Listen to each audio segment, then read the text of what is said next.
Hello दोस्तों, आप सभी को पता होगा कि नई शिक्षा नीति लागू हो चुकी है। ये 1 अप्रैल से शुरू है। जबकि अब इसको हम डिटेल में आपको समझाते हैं कि नई शिक्षा नीति में क्या क्या परिवर्तन है, इसके क्या नियम है। ठीक ना। तो देखो, इसको समझते हैं कि जैसे बोर्ड परीक्षाएं बंद हो चुकी हैं, आप सभी को पता है। जबकि इस सभी राज्य के लिए लागू है और इसमें कुछ रूलिंग है। जैसे कि यह रूलिंग है 5+3+3+4। इसका मतलब क्या होता है, हम आपको डिटेल में समझाते हैं। अब देखो, इसके साथ में सबसे पहले हम समझते हैं कि 10वीं बोर्ड खत्म है और एमफीएल भी बंद है।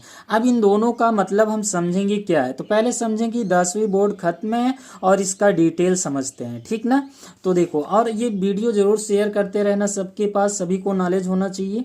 देखो, अब हम जानेंगे किस किस का होगा एग्जाम, और साथ में ये भी जानेंगे इसका रूलिंग क्या है, कि 5+3+3+4 का नियम क्या है। इसको डिटेल में समझा जाए तो जैसे कि ये परिवर्तन आप सभी को पता है कि 34 साल बाद ये बदलाव हुआ है।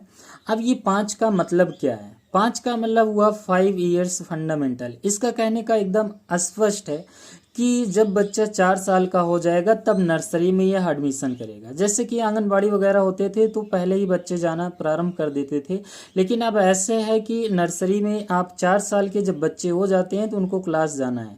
फिर उसमें ये जो 5 साल के होंगे तो वो जूनियर क्लास में, मतलब केजी में जाएंगे, फिर सीनियर केजी में जाएंगे, फिर फर्स्ट क्लास में 7 साल के हो जाएंगे तब हो जाएंगे, फिर इसी प्रकार से ये। अब ये 3 का मतलब क्या है। इस 3 का मतलब हो गया, जब वो 3 क्लास में पहुंचेगा तो 9 साल का हो जाएगा। इसी प्रकार से ये जब 5वीं तक पहुंचेगा तो 11 साल का। अब फिर इस 3 का मतलब क्या है। इस 3 का मतलब हुआ, देखो 3 मिडिल हुआ, 6 7 8 में जाएगा तो 12 13 14 साल का हो जाएगा। ठीक ना। अब इसी का मतलब है। देखो, अब हम 4 के बारे में बताते हैं। 4 का मतलब क्या है। 4 का मतलब ये हुआ कि सेकेंडरी। देखो, ये 9 10 11 12, इस प्रकार से ये आप समझ रहे हैं कि 12 का एग्जाम होगा जब आप 18 साल के हो जाएंगे तब।